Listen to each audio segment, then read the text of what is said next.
Ciao, benedicite Dominus, and welcome to question 158 of the Secunda Secundae. The topic for this lecture is anger, and I am Dr. Thibault. So we are looking at the potential parts of temperance, and we just covered clemency and meekness, and now we will go into the vices associated with them. So if you recall, meekness moderated anger. So now we are going to cover anger, question 158. Now this has a number of, has 8 articles, so it is a bit more lengthy. So the first two I'm merged together because they're actually quite they're interlinked together. So is it lawful to be angry? When angers are simply the emotions boiling up, right? Something that happens, it's not necessarily virtuous or not virtuous. It's just an emotion, right? If it's just an emotion, and it doesn't go any further than being an emotion boiling up, an imbalance of the humors, as the ancients would have said. It's nothing. It's just an emotion. Now there is 2 ways in which you can look at anger in light of action, and this is in regards to the passions. One in form of matter and one in form of quantity. So in forms of matter, what is the matter of anger? What is its substance?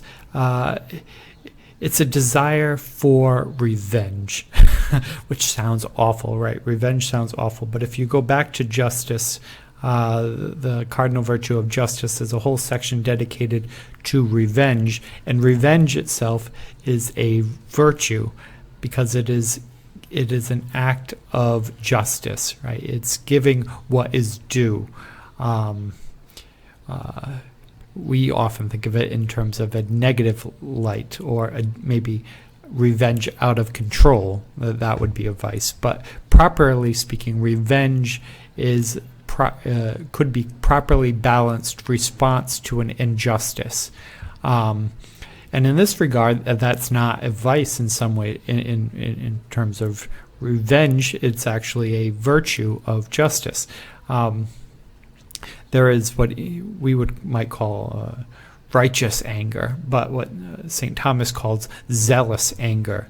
So if there's been an injustice and you seek to right the injustice according to good reason, but with fervor, then it's a zealous anger, which would be then a virtue. It maintains the maintaining of justice and the correction of defaults. I would have said faults. He said defaults. This is perfectly fine. So in that way, it is lawful to be angry. It's even perhaps, properly speaking, just to be angry because it seeks to restore justice. Now, in terms of quantity, that's when you can go astray. So in terms of quantity, if you give too much or too little compared to what reason demands, it could be anger in the wrong way, right? It could be a sinful form of anger, which is why I merged Article 1 and 2 together. The second article is anger a sin? Well, in terms of quantity, yes, it can be a sin in terms of quantity if it's done immoderately, right? Too fiercely, too much, or not enough, right? If you've been harmed and, somebody has been harmed in some terrible way and you go, oh, well, they'll get over it. Well, that's not really the appropriate response, right? You should try to maintain justice, right? If somebody has suffered an injustice, that you should try to maintain the justice. Now, there is some element of you have to go back to the cardinal virtue of justice to get some of this theology. But, if you have been wronged personally, you can always forgive and get over it. If somebody else has been wronged, you don't have the luxury of saying, well, I forgive them. when they didn't injure you, right? As a white person, right? If you're watching me, you can probably see that. I can't say, well, the injustice is done to black people, it's bad, but we need to forgive. Well, as a white person, that's really not my position to say, right? So I can't forgive an injustice which hasn't been done to me. I can't say, well, on behalf of black people, I forgive the racist. Well, as a person not black, I can't forgive on the behalf of a group that is not me. Also, if you allow somebody to act in a unjust way towards you and you don't stop them, it's somewhat of an injustice to them because they're not being corrected and they should be corrected, right? If you want more detail on that, go back to the cardinal virtue of justice. So you can be too weak or too strong on anger, and then it becomes a sin. What is the right balance of anger? What reason dictates, right? What reason dictates. If you are acting according to what is rational and what is reasonable, then it deserves praise, St. Thomas says. We got a 2-for-1 with that one. Now, is anger the most grievous sin? Now, St. Thomas, almost in every one of these articles, goes back to, well, there are two ways of looking at anger. One, it's basically a virtue. And second, it's not. So, okay, so in terms of it being not, well, I'm not going to re-explain what I just talked about in the last slide. The undue object and mode, it is the least of the sins by the appetite. So, in terms of it just being an emotion that flares up of the humor, it's not a sin at all if it's just an emotion. If you haven't coached it, held on to it, right, it flares up and you let it go, right? It's not even a sin. So in that way, it's not the most grievous sin. In terms of somebody going up too far or too little with responding to an injustice and acting in an angry way, the goal, the aim of it, it's the end that is aimed for. It's still justice. It's still righting a wrong. So it can go too far, but if it goes a little too far, it's still kind of aiming at a right end. And if that makes any sense, it's not great, but it's not entirely wrong.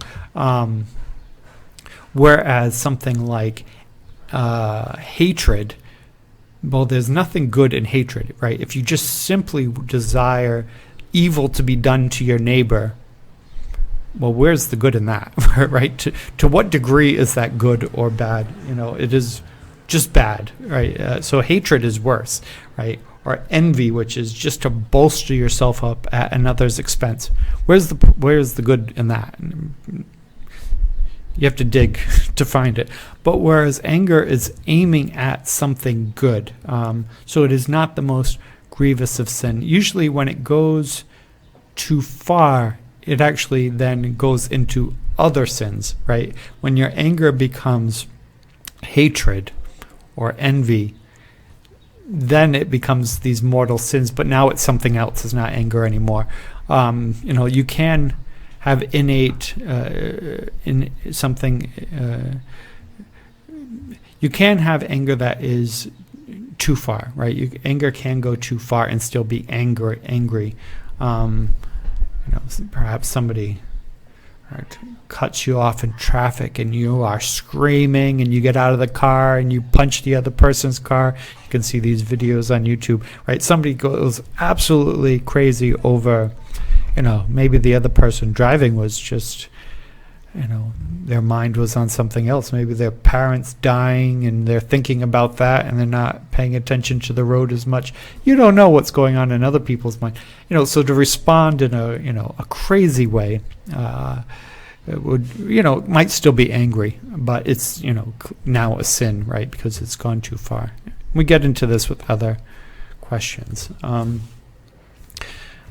about the species of anger? Now, this is kind of an interesting one. St. Thomas is using St. Gregory of Nyssa and Damascene as examples where they talk about mania insania and furia. When you put it in English, it's like ill-temperedness and choleric people and rancor. I think the Latin is much more descriptive than the English. Mania, you can picture it. Think about anger, and then add in mania. Okay, I get it, right? Those kind of Karen videos that people watch online, right? When somebody has become entirely manic, right? You can't talk to them anymore, right? You can't rationalize with them anymore. They are in mania, right? The emotion, they are entirely in an emotional state. Reason has entirely left. Okay, this is similar to what he would call a caloric person. That's not such bad Latin either, right? Caloric being a calorie, right? We all know what calories are. He deals with heat, a hot-headed person that's very wrathful, a person who gets angry too easy, dealing a little bit with this mania. Another one, the insania, right? Right in it, you can see it. Insane, right? The balances of the humors are off, right? The blood, right? Insania, dealing with blood. The blood is off. The humors are off. This would be like an ill-tempered person, right? They're a bit imbalanced in their health and their blood, right? An imbalanced person. Ill-tempered person, just have a bad attitude all the time, right? Not just hot-headed, but bad attitude. You can often see these type of people. If anybody ever does hospital ministry or nursing home ministry, you always find these, an old lady who's just, filled with vinegar, right? She's just ready to start a fight, right? This is that kind of ill-temperedness.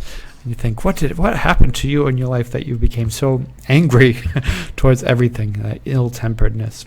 That's that insania. And then furor is another one where you see just this.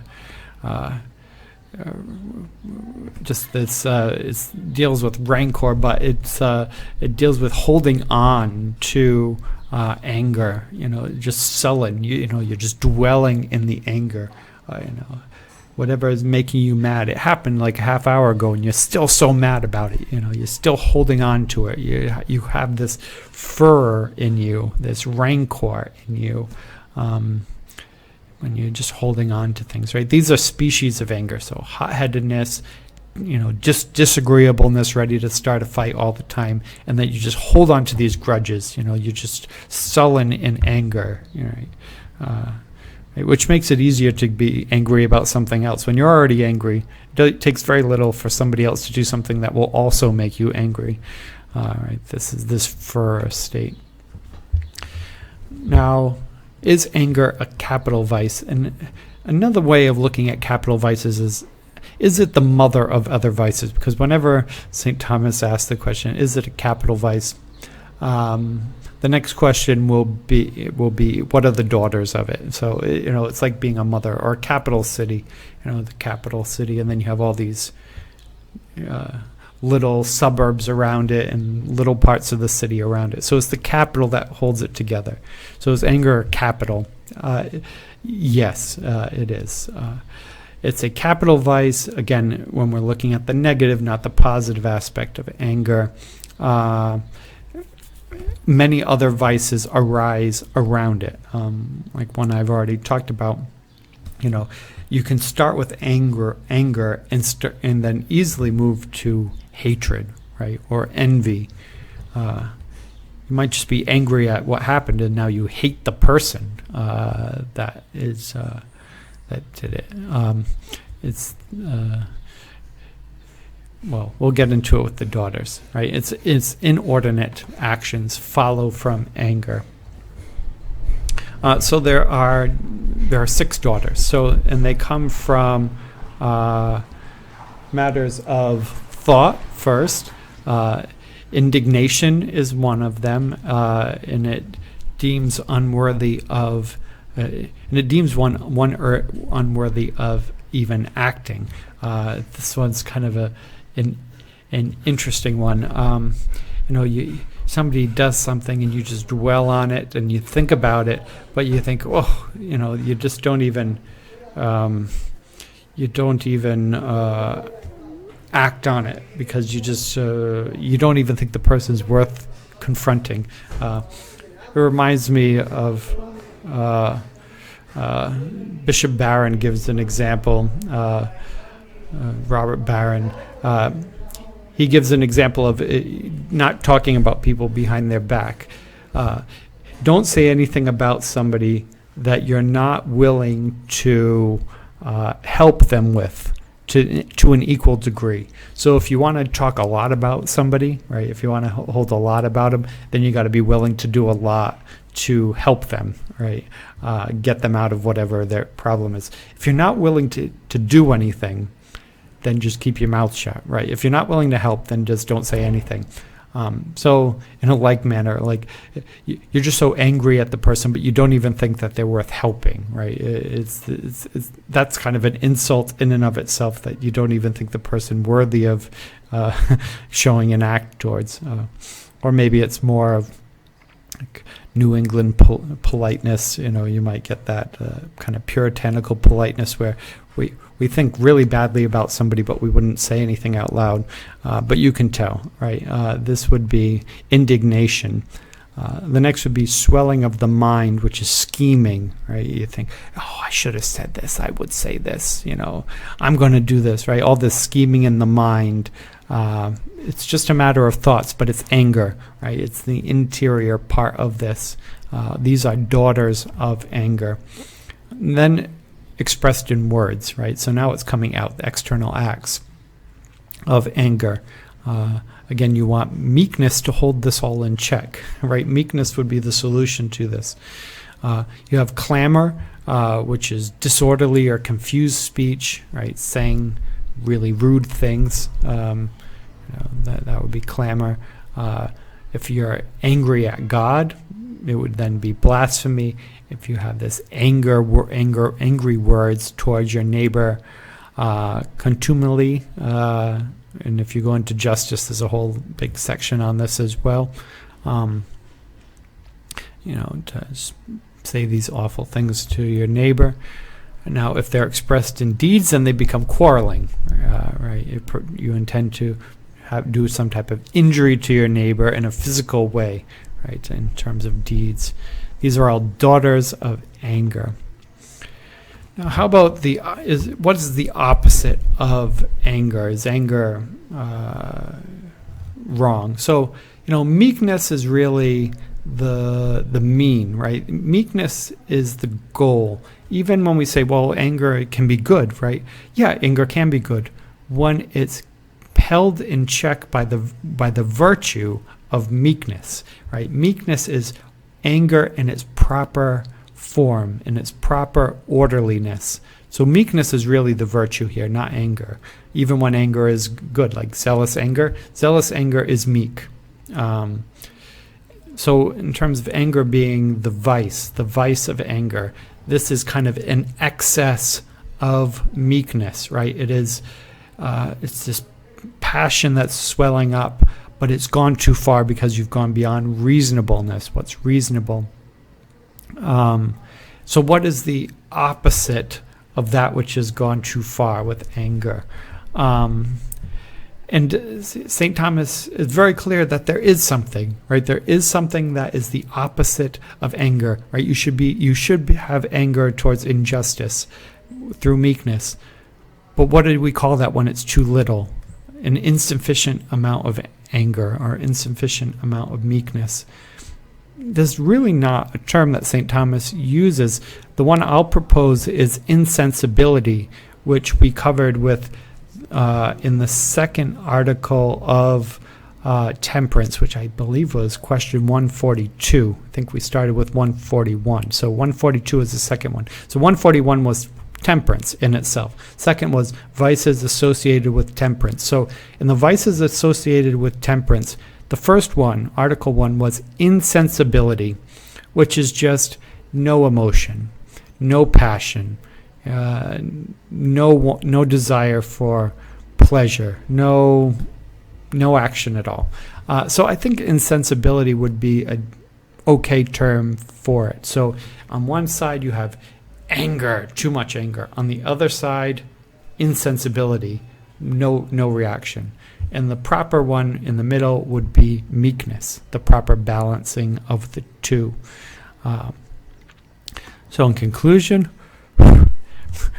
these long ones always get me because we just talked about all this. So in conclusion, it is lawful to be angry, right? And what we would call the appropriate lawful anger would be meekness, right? Anger to the proper reasonable end is meekness. Anger can be a sin when it goes too far. It's usually to the degree rather than to the matter, because the matter is fixing an injustice, revenge for an injustice, which is fine when meekness is guiding it. Too far, it's a sin. If it's really too far, then it's a mortal sin. If it now leads to a lack of charity towards your neighbor or to God, it's gone too far, right? It's gone too far. If it was only a small trifle, as St. Thomas calls it, if the injustice was a trifle and you respond in a big way, it's too far. Now, is it the most grievous sin? No, because it's really still aiming at a correction of an injustice. So in some sense, its context is good. It's just to the degree that has gone bad. And there's a lot of other vices that don't even have really a good, they don't have any good end in and of themselves, like hatred, for example, which is just, willing the evil of another, right? There's nothing good about hatred. Anger has species, right? There are parts of anger, and then it is a capital vice, so it also has daughters, right? The daughters of anger, of which there were 6. I won't go into them again, but they deal with thought, word, and deed.